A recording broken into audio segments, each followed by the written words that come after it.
I felt we needed a little music, a little prayer this morning. Thanks for indulging. That's a recording that I actually did with some real musicians years ago in Tel Aviv. The first part is from Psalms 51. Lord, open up my I don't know it in English, but open up my lips that my mouth shall sing your praise. And the second part is I think it's originally Isaiah where it talks about how God made. No, I'm sorry. It's I think it's from Job. Sorry, but it's the one who made peace in the heavens, make peace down here below. I think it's just based on Job, if I remember. In any case, an important prayer for peace that we say at many, many opportunities at every prayer service that we have.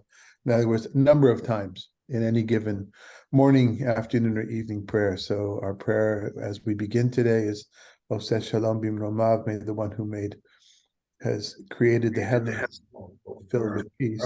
Speak now. Okay, somebody's got two things going. Okay, there you go. May the one who makes peace in the heavens show us down here how to do so as well.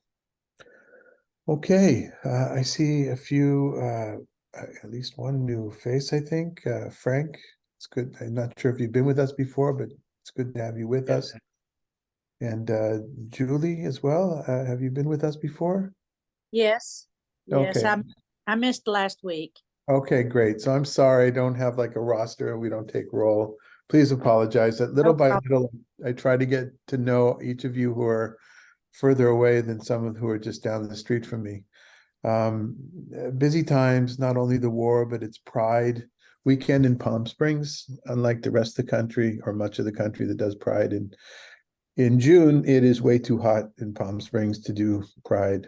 So that we do it in November, the first week, and we've been doing, this will be the 8th time that we're doing Pride Interfaith Kabbalat Shabbat, which is something I'd started already in Sweden to do. So I'm really proud of this tradition. We get together folks of all different faiths, well, almost all different faiths, but including a Roman Catholic priest who helps lead with his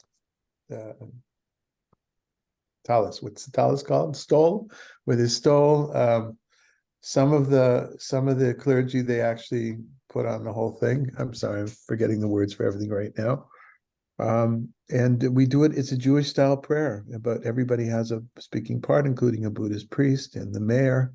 And I think that's on Facebook. If you want to follow us, you can look on Oramid Bar's announcements, and we'd love to have you online with us, if not in person.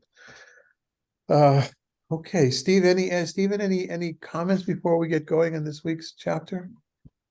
Well, not really, other than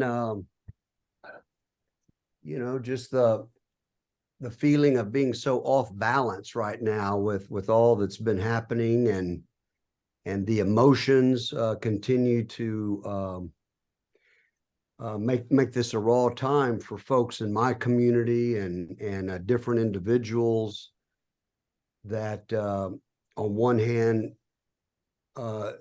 see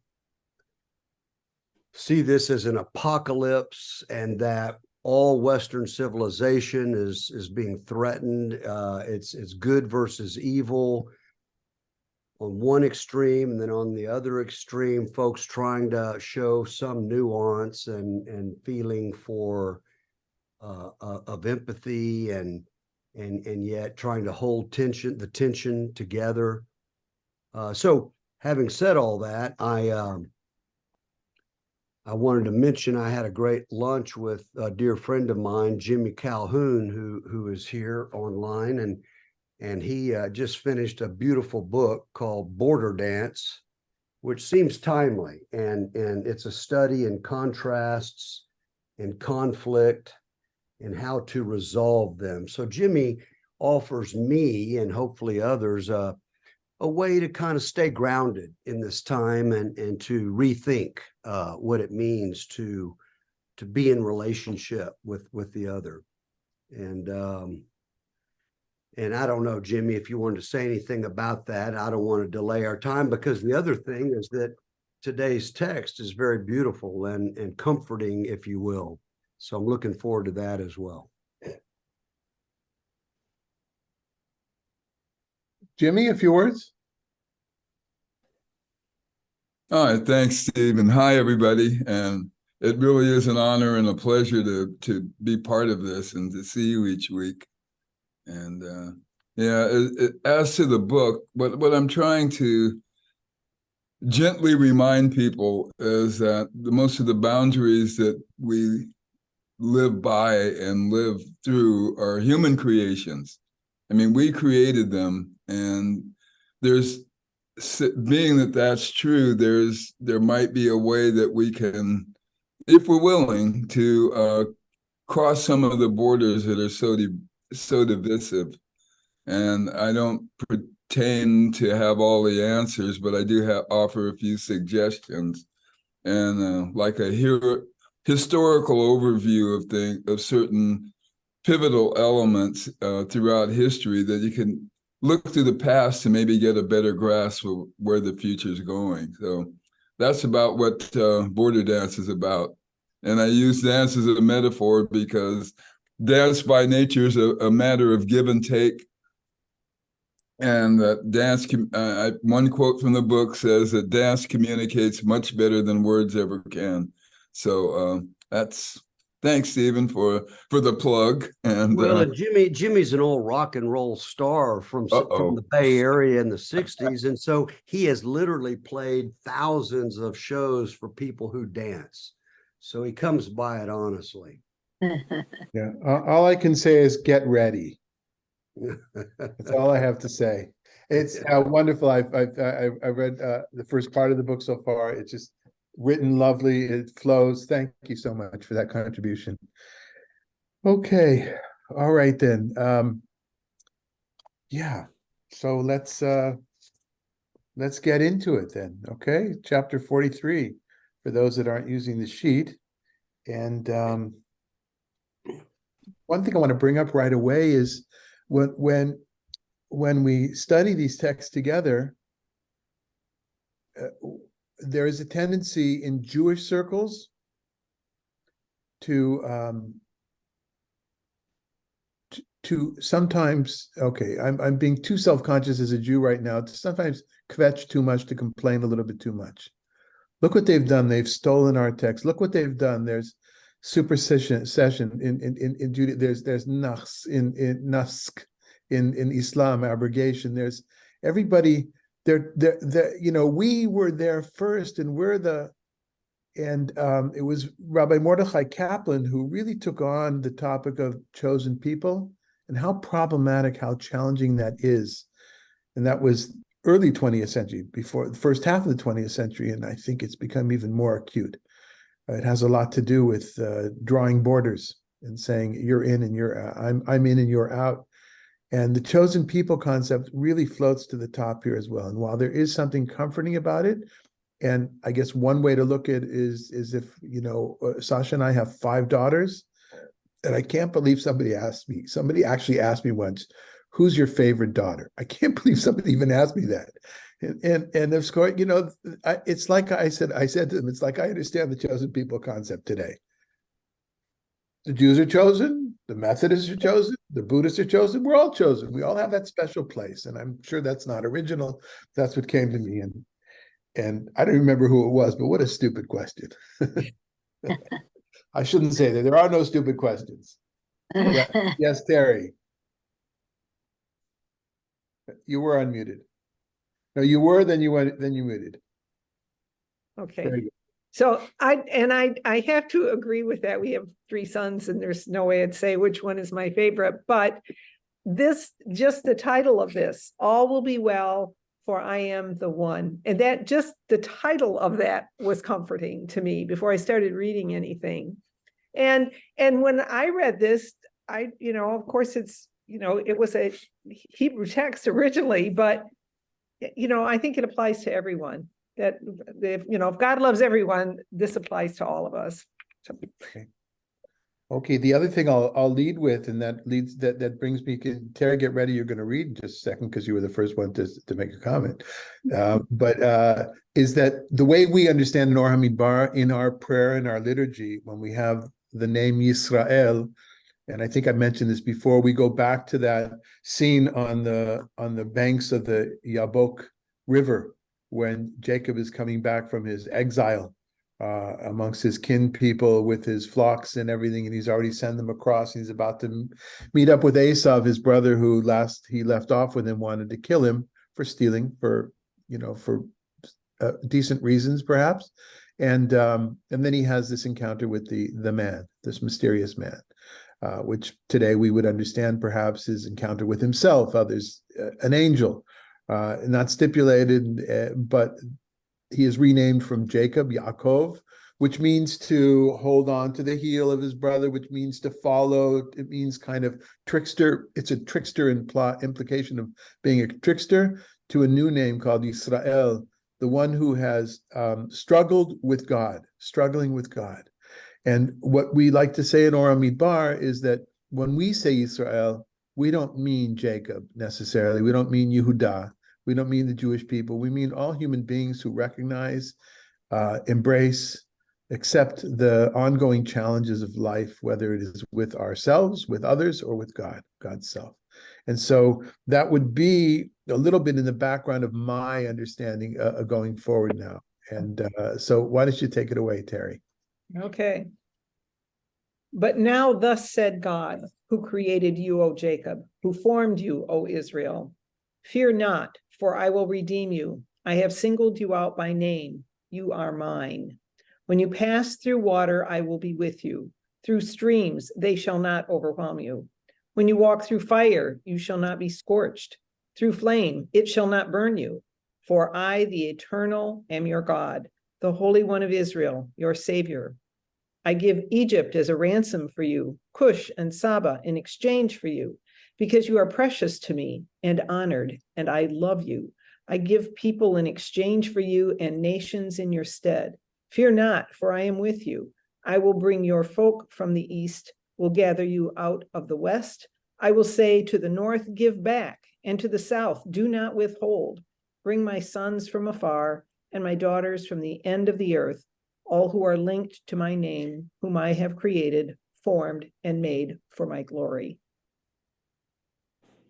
Do you have any comments, Terry, to lead off? That actually just right at the end, from early catechism of, what's our purpose in life is to love God and, give him glory. So, we were created and formed and made for God's glory. Somehow we glorify him. So let me push you on that somehow. Mm-hmm. To your understanding as a Christian, as a Methodist, what does that look like? Have you ever delved deep into that beyond the words?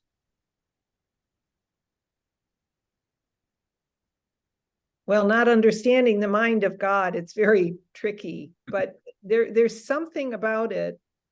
Maybe if you look at it from a parental point of view, because until I had children, and then you get multiple children, can you understand God's love a little better? I mean, you understand it when you have a spouse, somebody you really love very, very dearly, and that helped me. But when I had children, then I could understand God loving everybody and always having space. So even no matter what we look like and how we behave and stuff, he loves us, and therefore somehow that glorifies him, just us being and made somehow in his image. But no. I've heard the phrase that, not only do we need God, but God needs us. If we're not around to glorify him, if we weren't here, God would have made somebody else, so to speak. It's kind of the flip of that. If there were no God, people would have invented one. Yeah, that's a famous part of Rabbi Heschel's work. Stephen often mentions his work on the prophets. And that was his PhD that he later turned into a book, but it's probably, I can't see what you're holding up. That's the book. But I have to say, amongst rabbis and learned Jews in this country, that's one of his least read books because it's so difficult. It's so challenging. It's a complicated book, and it's big. a lot of his other books, and I don't remember all the titles offhand, but basically his students used to say, he would teach, something like part of it was how human beings need God, and the other part was how God needs human beings. And that's taken from the mystical world and from the Hasidic writings, I think.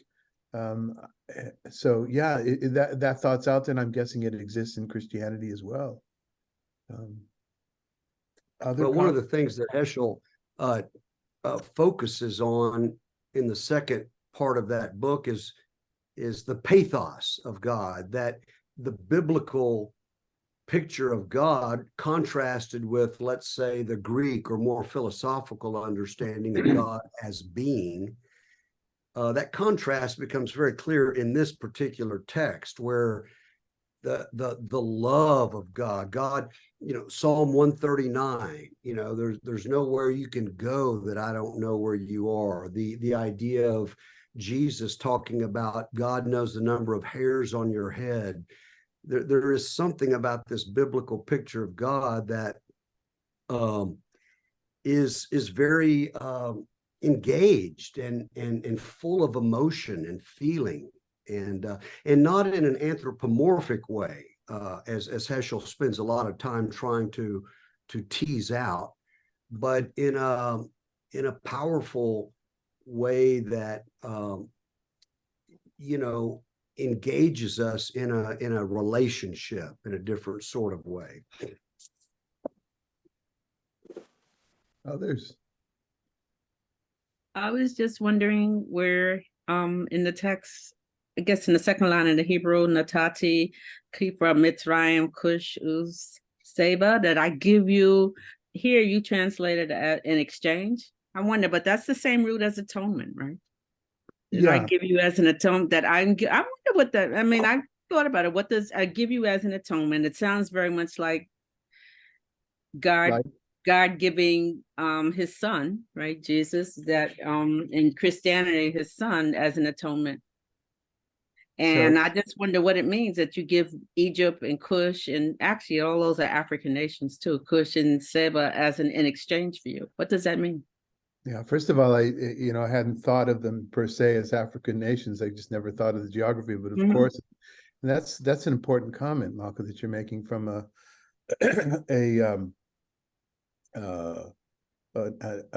racial point of view that we should include in our readings as well. We don't always do that because it's mostly a bunch of us white folks talking about this text, and so I'm really thankful you brought that up.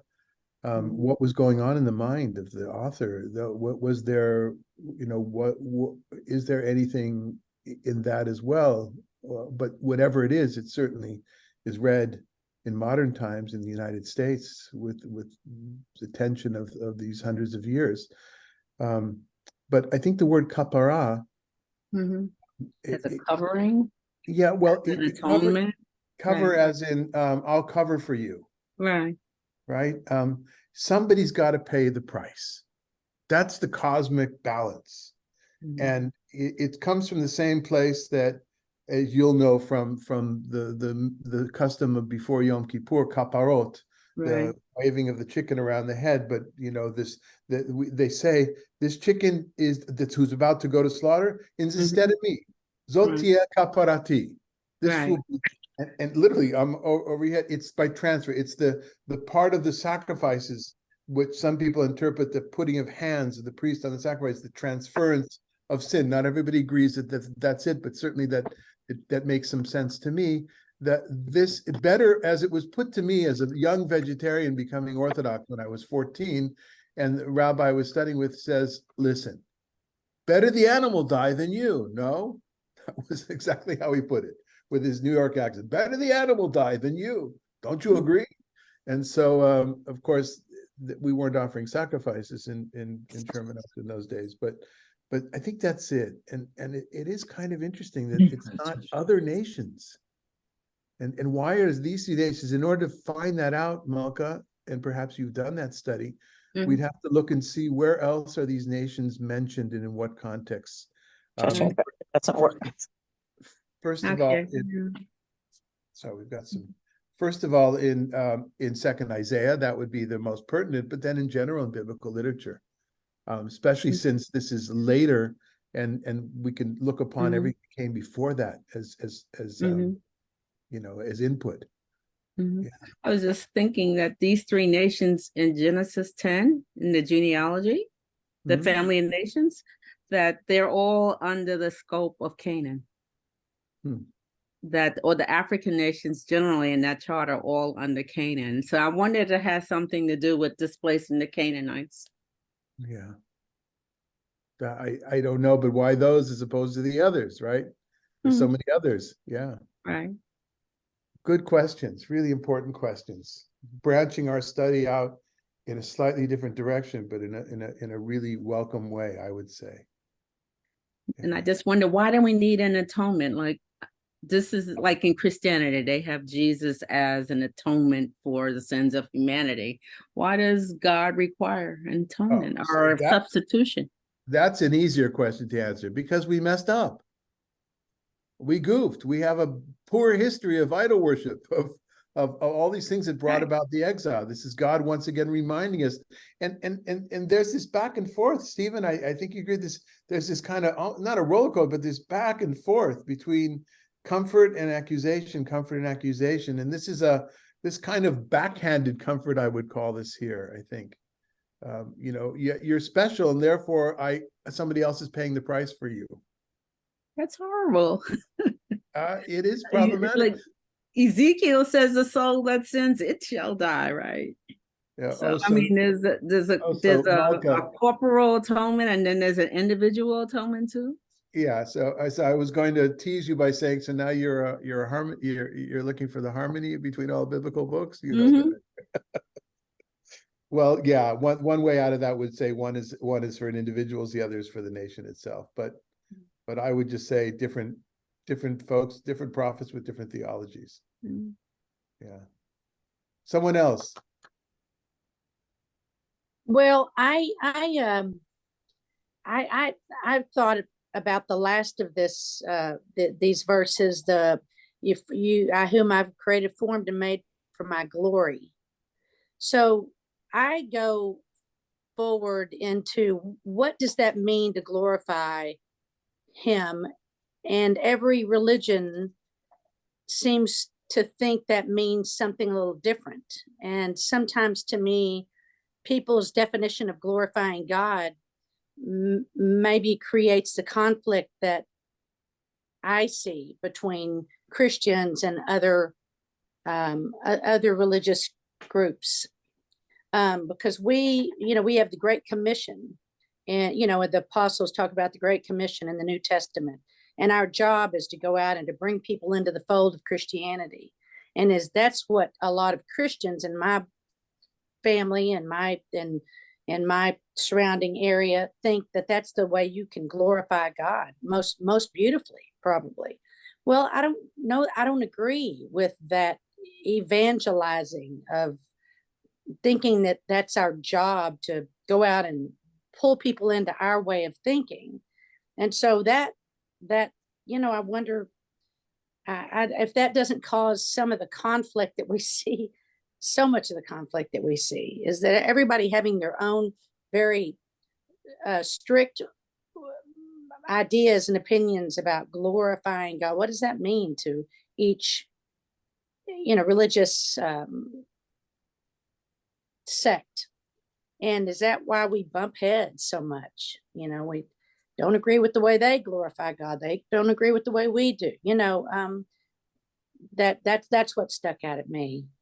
It's a beautiful text, and it's beautifully written, and makes you feel very loved and precious to God. But this whole thing of, okay, now go out and glorify me.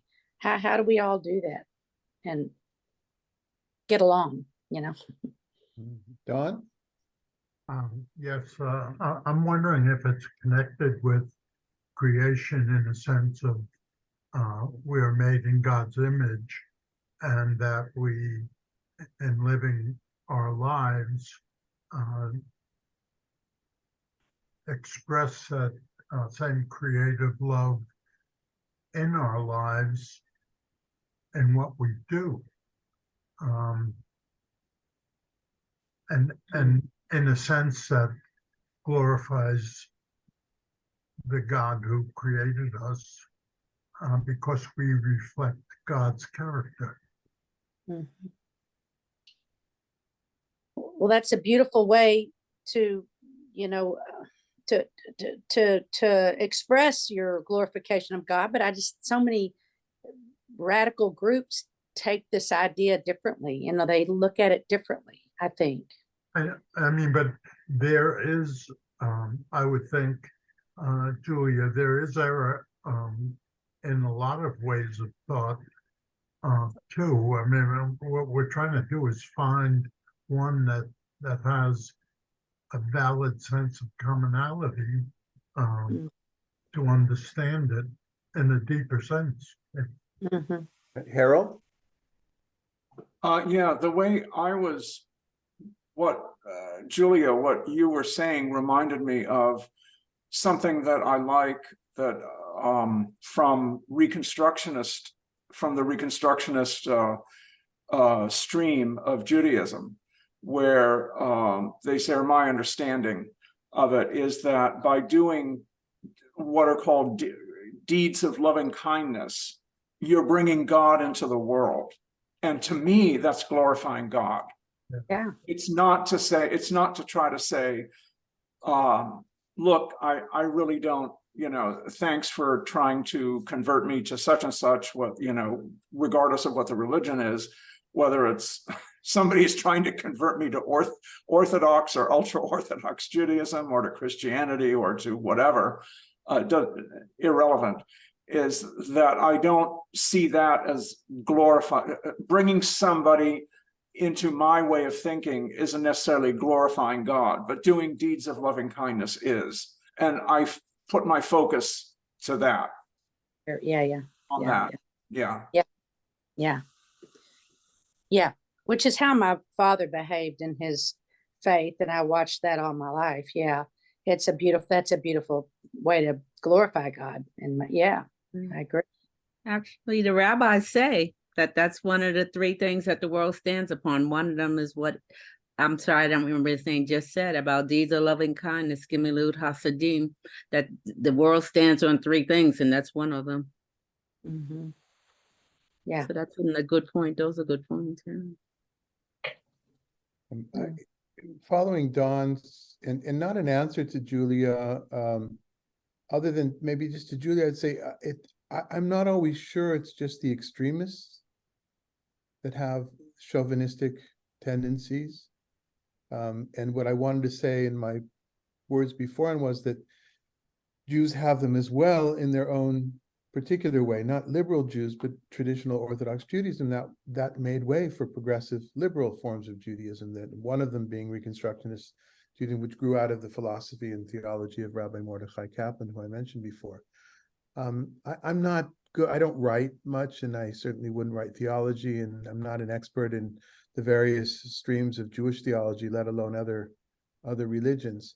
But I will claim what I feel is an original piece of theology, which is apropos for this particular week here, is when I was asked once, how do I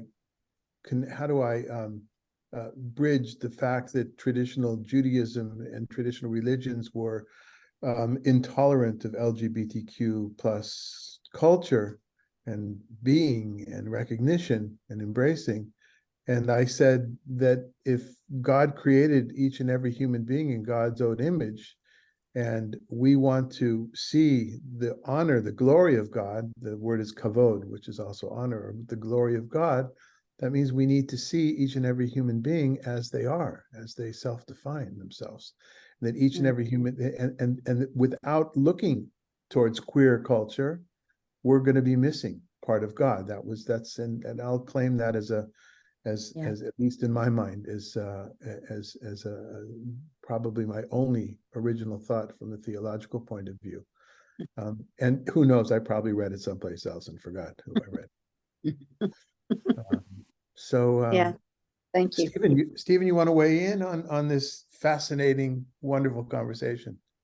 Yeah, well, again, I'm just struck by the first person personal tone of these verses, and the assurances, and as you said earlier with Heschel, the idea of God's love is often expressed through God's wrath and God's anger, precisely because of whether it be idolatry or blindness or hardness of heart and the inability to see the other and to love the other, is to bring shame, if you will, to our Creator.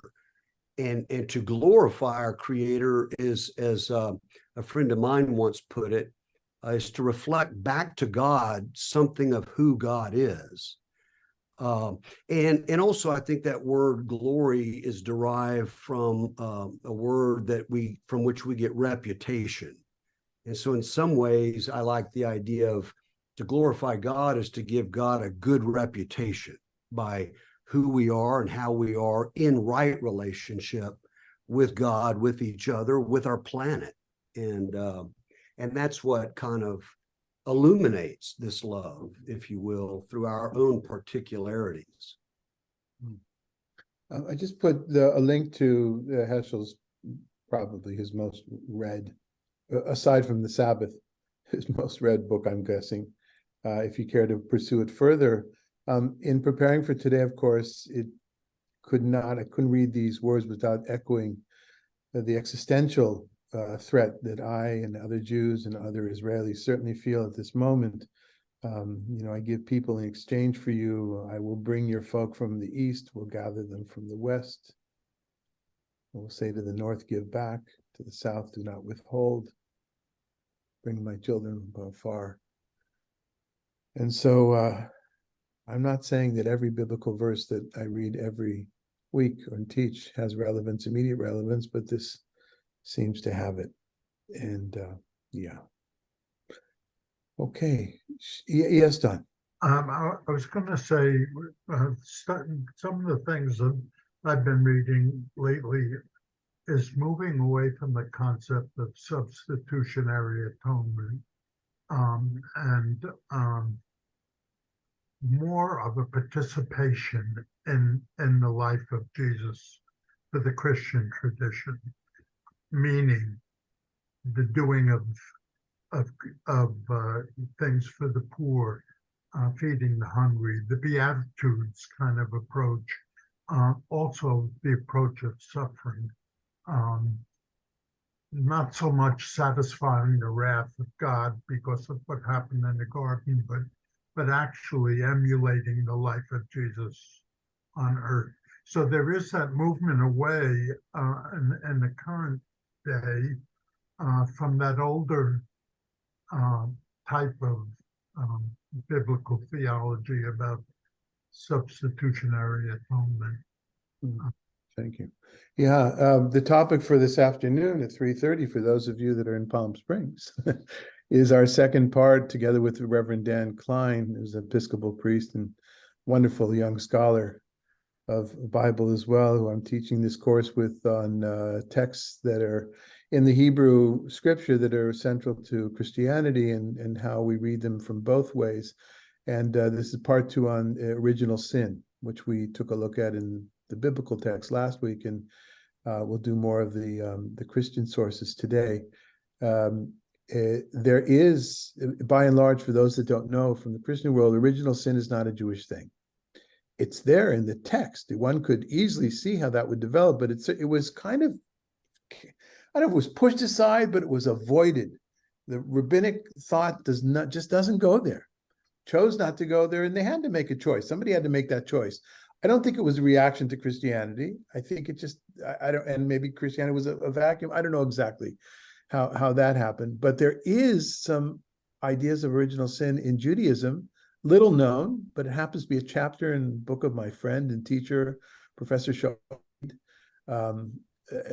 about original sin in Jewish mysticism in the Middle Ages. And I just got him to send me that chapter. I don't have the book, and I don't know if I got too many books. I'm going to get in so much trouble if I order more books. But he sent me the chapter, and I just haven't read it yet. So when I have some more on that, but that's a really fascinating topic as well. And I assume, Don, that many progressive, if not most progressive Christians, are also moving in that direction. Yeah. Okay. Shall we go on? Okay, Julia, would you like to read the next section, 8 to 13? Okay, yes. Setting free that people, blind though it has eyes, and deaf though it has ears, all the nations assemble as one. The peoples gather. Who among them declared this, foretold to us the things that have happened? Let them produce their witnesses and be vindicated, that people hearing them may say, it is true. My witnesses are you, declares God, my servant whom I have chosen, to the end that you may take thought and believe in me and understand that I am the one. Before me, no God was formed, and after me, none shall exist. None but me, God. Beside me, none can grant triumph. I alone foretold the triumph and brought it to pass. I announced it, and no strange God was among you. So you are my witnesses, declares God, and I am God. Ever since day was I am the one. None can deliver from my hand. When I act, who can reverse it? Comments?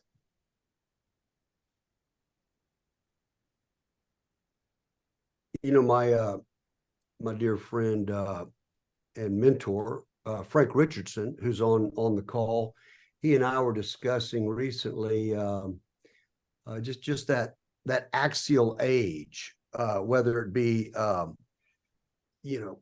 Platonic thinking in the Greeks, the prophetic pronouncements like we have here in Isaiah, in Chinese culture, just this recognition of the oneness, of the transcendence, of the universality and transcendence of God, if you will.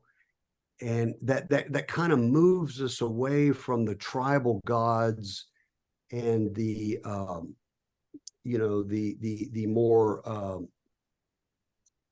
more provincial approach that pits us against the other.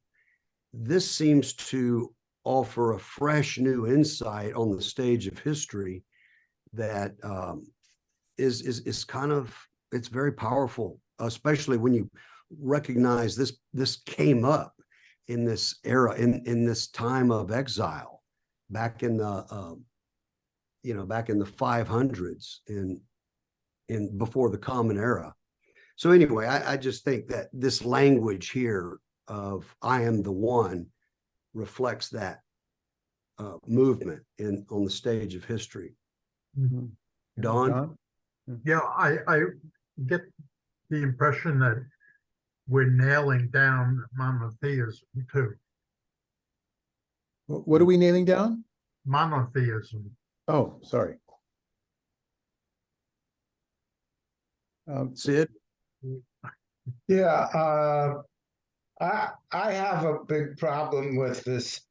Before me, no God was formed, and after me, none shall exist.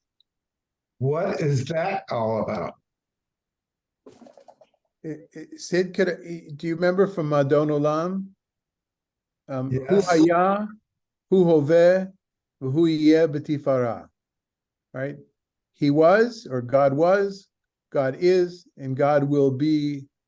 Another word for glory or in magnificence, something like that. The timelessness of God. Because you might remember from previous chapters, Sid, there's an ongoing trial going on with the other gods, the false gods, the ones that don't matter. perhaps also think of Abraham and his father's idol store, that the story we were all told when we were kids, right? Smashing the idols, right? They're nothing. Right? I'm the one that made them. Yeah. Klaus Westermann was an important Bible scholar in Germany in the 20th century. And I have a quote from him here. I only saw it this morning about 15 minutes before we started, so I didn't get it in print. This is what he says. What here decides a religion's title and claim is neither its spiritual or ethical or religious value, nor its enlightenment or high cultural level. Instead, it is continuity in history, and this alone. The power of a faith to throw a bridge over a chasm torn open by the downfall of a nation. Continuity, timelessness.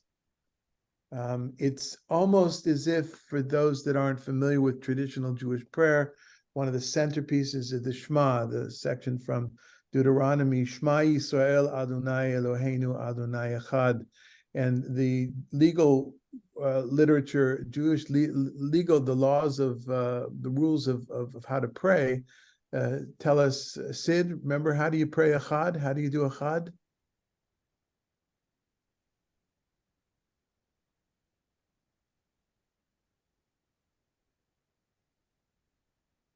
Okay, you're having trouble unmuting, but as Sid will tell you, as he learned as a kid, you're supposed to linger on the duh. So it's Shema Yisrael, Adonai Eloheinu, Adonai Echad. That's that elongating that duh, the dalet at the end. Hear, O Israel, the Lord is God, the Lord is one, Adonai is one. Another thing to take into consideration here also goes to your question, Sid, is the timelessness of God is the word of God, of Adonai, the one that was translated in this text as eternal, and that's why it's translated eternal. And I think I mentioned this before. Is Yud He Vav He, it contains the four letters that give the four words of was, is, and will be, and it's an impossible combination, which is exactly the point.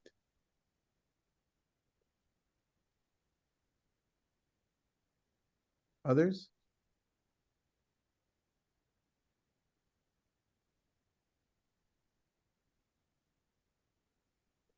Okay. Then let's go on. Malka, 14 to 21. And you read these two columns one after the other before turning the page.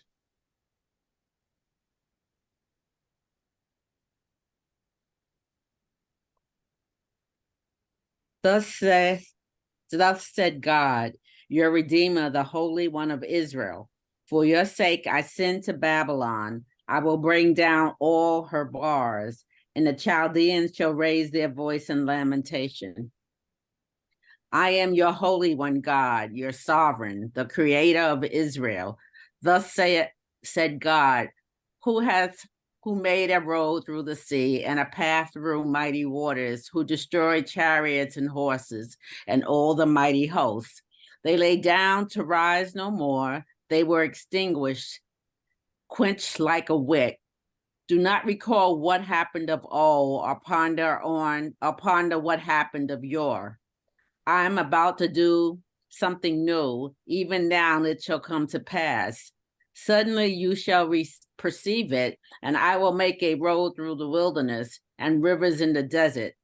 The wild beasts shall honor me, jackals and ostriches, for I provide water in the wilderness, rivers in the desert, to give drink to my chosen people, the people I formed for myself, that they might declare my praise.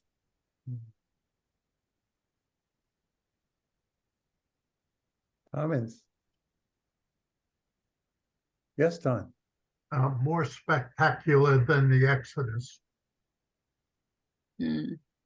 Right. He's got to outdo it, right? Yes. Right. You only go for, yeah.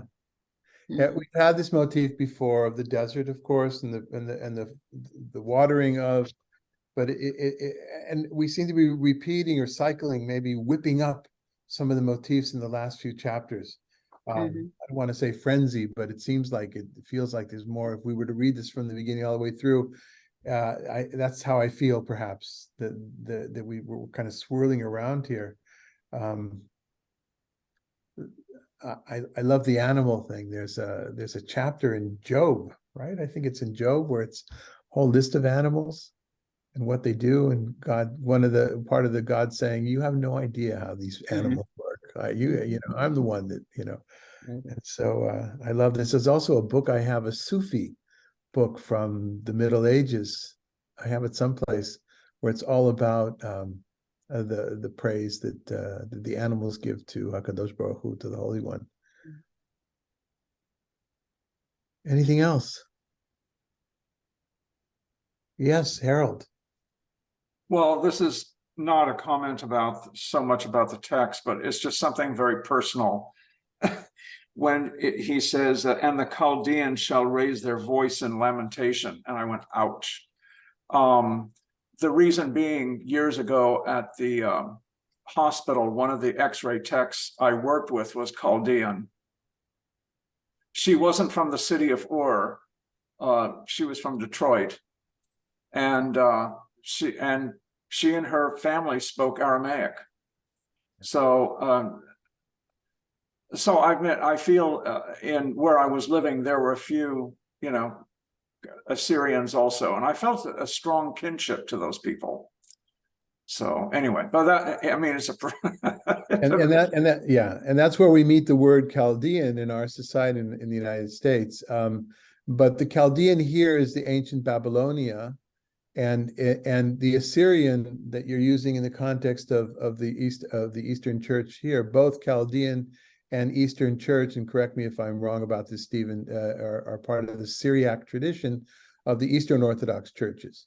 And of course, they borrowed names from ancient civilizations, Babylonia and Assyria, who were anything but Christian, right? They were pagan civilizations, or they were polytheistic civilizations.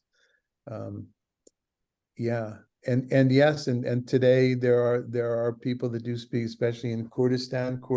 Modern Kurdish is the only. I mean, it's the spoken Aramaic of today, all these centuries later. Yeah. Anything else? But Harold, your personal pushback was the idea that the Chaldeans are going to suffer, or be. Is that yeah? Yeah. So, and the thing is, if you're reading this and it's a what is it, 2,400-year-old text or whatever, and you know, that then it doesn't mean anything. But then if you say Chaldean, I mean, if you happen to personally know somebody who is Chaldean, it's totally different. And in your imagination, you could sort of see, like, let's say, you know, somebody who's, I don't know, Swedish, and you substitute Swedish for Chaldean, or substitute anything for Chaldean, and you have a personal relationship or a personal, you know, bonding with somebody from that background, you just get a different reaction as you read the text. Mm-hmm. Sure. Both these nations, Babylonia and Assyria, were mentioned because of the exiles they did on the history of the writer's people, of our people. But what you're bringing up, Harold, is an important point as well, because you know, Germans were Jews, especially our parents' generation of post-Holocaust, and how do we treat Germans around us, Palestinians and Israelis, and yeah, there's a lot of serious stuff, and literature and poetry and songs are going to be written about all sorts of things, and they include a lot of individuals that we know. Yeah, an important distinction to make. Okay. Let's see. Don, do you want to read 22 to 28 for us? Sure. Please. But you have not worshipped me, O Jacob, that you should be weary of me. O Israel. You have not brought me your sheep for burnt offerings, nor honored me with your sacrifices. I have not burdened you with grain offerings, nor wearied you about frankincense. You have not bought me fragrant reed with money, nor stated me with the fat of your sacrifices. Instead, you have burdened me with your sins. You have wearied me with your iniquities. It is I who, for my own sake, wipe your transgressions away and remember your sins no more. Help me remember. Let us join in argument. Tell your version that you may be vindicated. Your earliest ancestors sinned, and your spokesman transgressed against me. So I profaned the holy princes. I abandoned Jacob to proscription and Israel to mockery. Many would not end the section here. It's not a great ending for the chapter. This is one of the examples. Kind of sticking to the chapter breakdown. It's easier, first of all, to get everything on one page, and for us to, mark our progress, perhaps. But I urge you to go ahead and read the next few verses in the book of Isaiah to come, because it's a pretty shitty way to end it, right? This particular passage that we've been reading. Excuse my language. David, could you talk a little bit about the fragrant reed with money? What is that all about?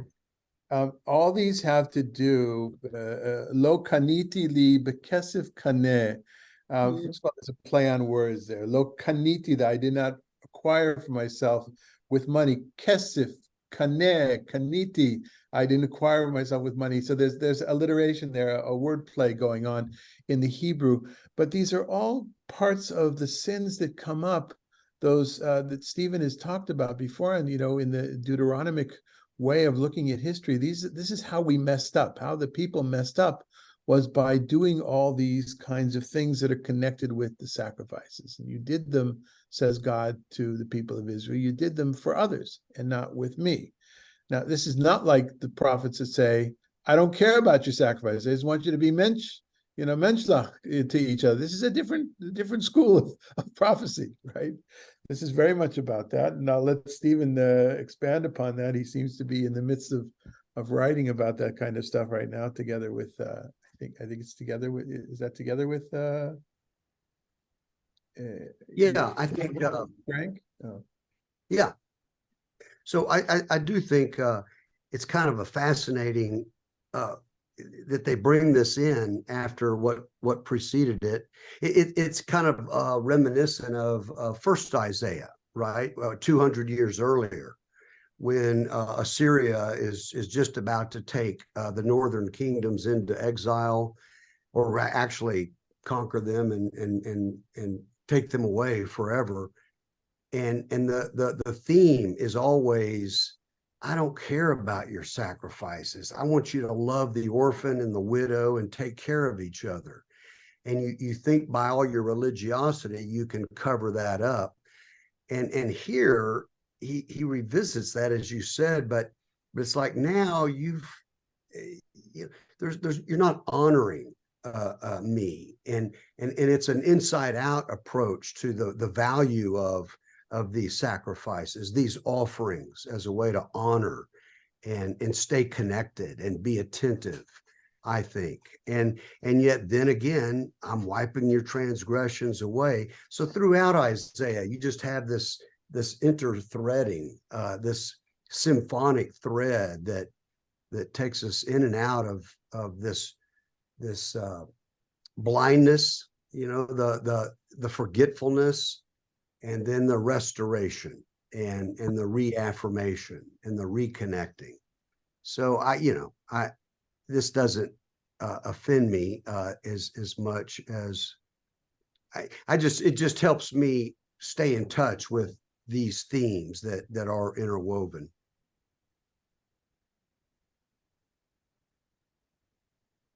When I read this, and when I read a lot of biblical literature, because I've been praying the liturgy for so many decades, and there are words that pop out that I'll say, "Oh, that's where it comes from." Because in a traditional prayer book, it's just the traditional Hebrew prayer books that Sasha and I grew up on. Once we were in the Orthodox world, and it was just Hebrew, and it's just text that goes like this. Now, modern prayer books often have little footnotes where the quote is from, and more often than not, in the Jewish liturgical tradition, it's not full quotes. It's 2, 3, 5, 7 words. But this is something that I remember specifically. This verse, Anochi Anochi hu mocher pisha'echa lema'ani, v'chatotecha lo eskor. And I wanted to share with you in the last text. If you want, you can on your own. You could look at the Midrash Tanchuma. That's a long drawn out version of these words. But this is from the Slichot service, and there are various traditions when you do it. This just was the one that had an easy to cut and paste English translation. But in the Slichot services that we say, they're forgiveness prayers. They're special prayers added on. One says them in the whole month of Elul, that's the month before Rosh Hashanah, and then the 10 days of tshuva, of repentance or return.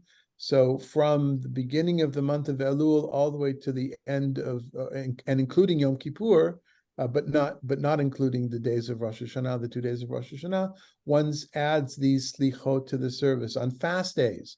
On the 17th of Tammuz, on the 9th of Av, on the 10th of Tevet, these different fast days, on the fast of Esther, there are slichot services, and there were some, at least in Ashkenaz, that added even more, because who knows, if you had a festival, you must have sinned, so we're going to add 3 more after every festival, the occasion to have 3 more fast days in the week afterwards. So, and this is one of those verses. And why does it stick out in my memory? There's many of those verses. First of all, I think because it says, Anochi, Anochi.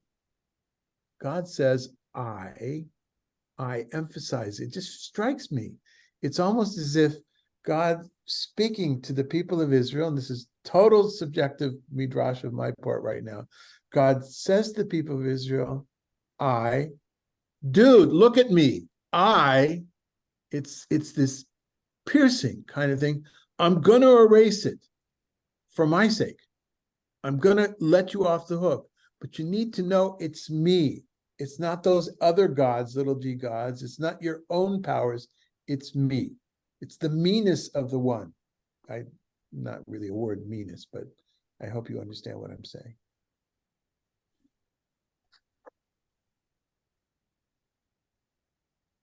Sorry, I didn't mean to stop all conversation by my getting intense there. I apologize.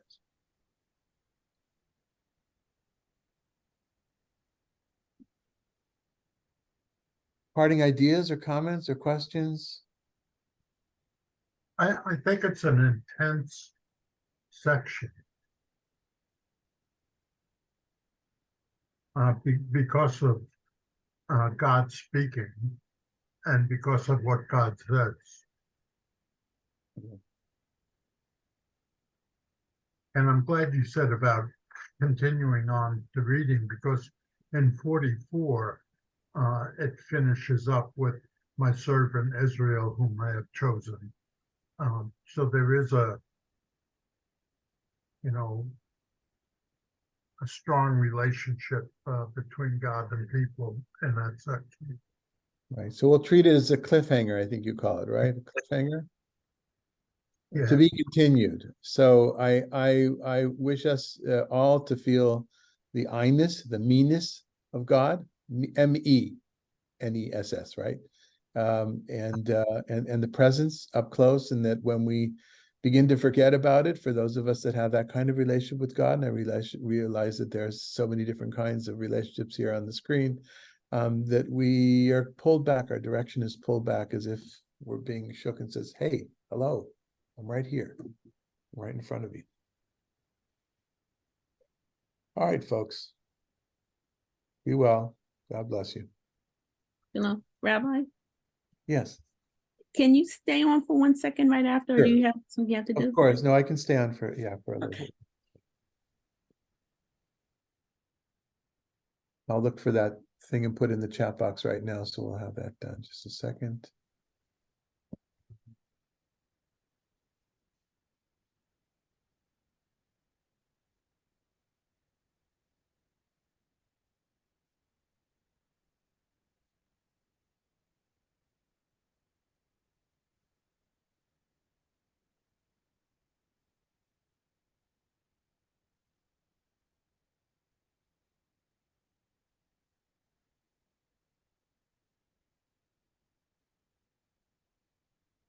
All right, I'm gonna have to work on that. Okay.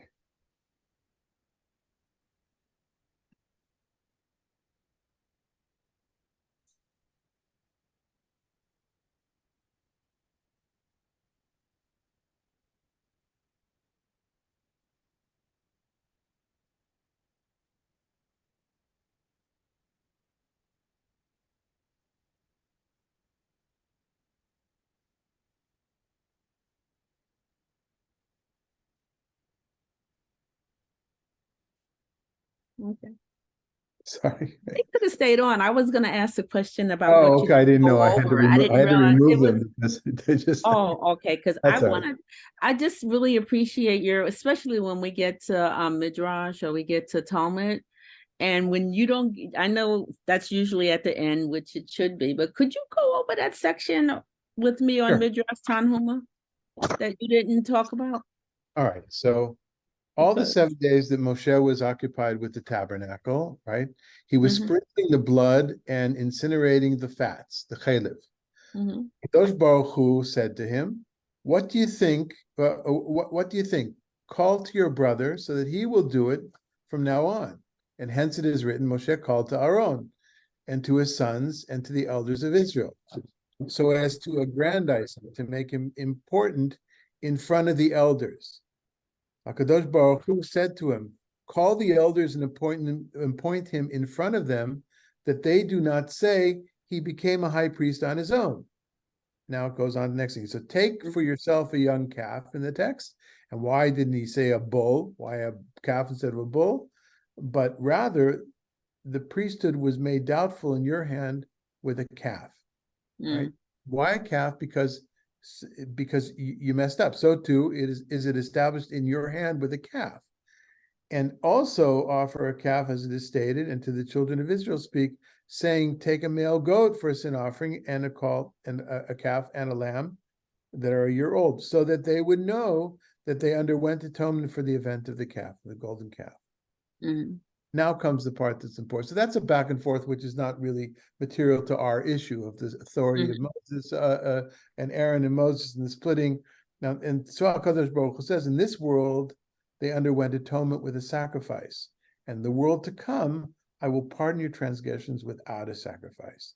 As it is stated in Isaiah, we just read, after the whole business about the sacrifices, as if God is upset.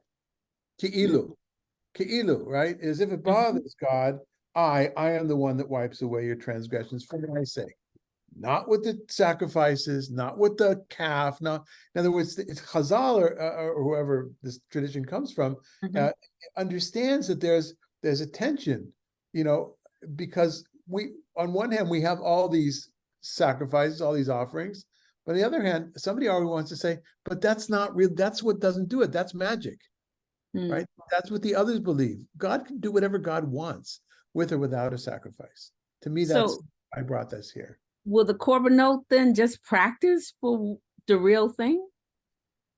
The real thing, meaning? I mean, if you read, I was reading this, so it says like, that was then, and God doesn't need your sacrifices. So I was wondering, why does he in Vayikra put us through learning all the korbanot? Right. So well, Rambam's explanation for that, right? In Moreh Nevuchim, that's kind of famous in Lamed Gimel, Chelik Gimel, Lamed Gimel. But here, I think what he said, I think what's happening here is that, we don't have the sacrifices. We could beat ourselves up over. We're never gonna be scared. We're never gonna get out of it. No. Here the Darshan gets up in the Beit HaKnesset, V'omer, Chevra, al tidagu, HaKadosh Baruch Hu wotzeh, HaKadosh Baruch Hu yaseh et zeh. Thank you. That explained it, what you just said. Right. Thank you. Well, as always, it's a pleasure studying with you, Malka. Okay, thank you. I love it. And I'll See look for my that. note in the chat to you too, by the Yeah, way, I'll look for the Shoals article. And when you get get a it. chance. Okay, Sure. thank you. Okay. Oh, that was perfect. Now I understand. Okay. Bye-bye. Thank you. Okay, shalom.